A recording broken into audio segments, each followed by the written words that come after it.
Madam ये जो भीड़ सब है प्रेशर, आप टेंशन मत लो। जम्मू कश्मीर के पहलगाम से जो खबर निकलकर सामने आ रही है वो बहुत चौंकाने वाली है, क्योंकि अब तक जो जानकारियां निकलकर सामने आ रही है, इस आतंकी वारदात या टेरर अटैक में 27 से ज्यादा लोगों की मौत की खबर निकलकर सामने आ रही है।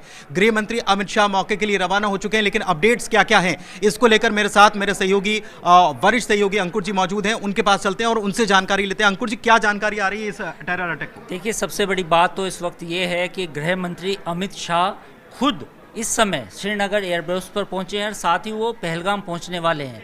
दूसरी सबसे बड़ी खबर ये है कि प्रधानमंत्री नरेंद्र मोदी के साथ बातचीत हुई है गृह मंत्री की। उन्होंने निर्देश दिया कि आप वहां जाएं, क्योंकि जब ये खबर आई, सबसे पहले जब ये खबर आई तो केवल एक व्यक्ति की मौत की खबर आई थी, यानी कि एक पर्यटक की मौत की खबर आई थी।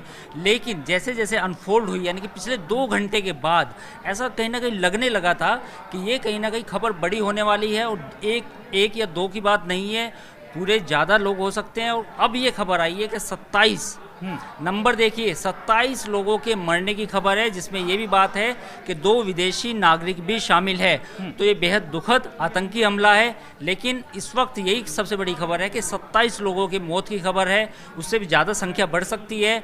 सूत्रों के हवाले से यही खबर है और अमित शाह खुद उस समय सिचुएशन को मॉनिटर करने वहाँ पहुँच चुके हैं। साथ ही राजनाथ सिंह जो रक्षा मंत्री है, उनका भी बयान आया है। खबर ये भी है कि जो थल सेना अध्यक्ष हैं उपेंद्र द्विवेदी, वो भी घटनास्थल पर पहुँचेंगे और सुरक्षा के हालात का जायजा लेंगे। साथ ही सूत्रों के हवाले से ये भी खबर है कि पीएम मोदी ने कहा है कि जो दोषी हैं बख्शे नहीं जाएंगे। इस समय जो ये टेररिस्ट अटैक हुआ है, पूरे देश में गुस्से का माहौल है। लोग ये कह रहे हैं कि ये आतंकी हमला, जो कायराना आतंकी हमला हुआ है हमारे लोगों पे, बेसिकली वो सिविलियंस थे। वो जिन लोगों को मारा गया है वो आम पर्यटक थे पहलगाम। जैसा कि आपको एक चीज और है कि धर्म के आधार पर ऐसा गोली मारी गई, नाम पूछ कर कलमा पढ़ने को लिए कहा गया, ऐसी भी खबरें। देखिए, कुछ मीडिया रिपोर्ट्स ऐसी आई हैं जिसमें यह कहा गया कि कुछ लोगों से पूछा गया कि आपका मजहब क्या है। कुछ लोगों से यह कहा गया कि आप कलमा पढ़ के सुनाइए अगर आप मुसलमान हैं तो। ये खबरें भी आई हैं। लेकिन आप ये सोचिए कि जो लोग वहाँ घूमने गए थे, कश्मीर में घूमने गए थे, उनका क्या कसूर था? उनको निहत्ते थे, वो तो केवल घूमने गए थे।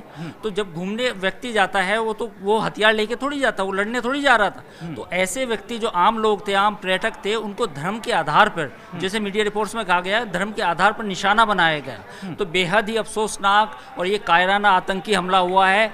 पुलवामा के बाद, पुलवामा में जो घटना हुई थी उसके बाद ये दूसरा मतलब एक बड़ा आतंकी हमला कहा जा सकता है रिसेंट टाइम्स में। बिल्कुल। और ये आपको बता दें कि सेना के कपड़े पहनकर आए थे, मतलब सेना की वर्दी में थे। 2 की संख्या बताई जा रही है और सबसे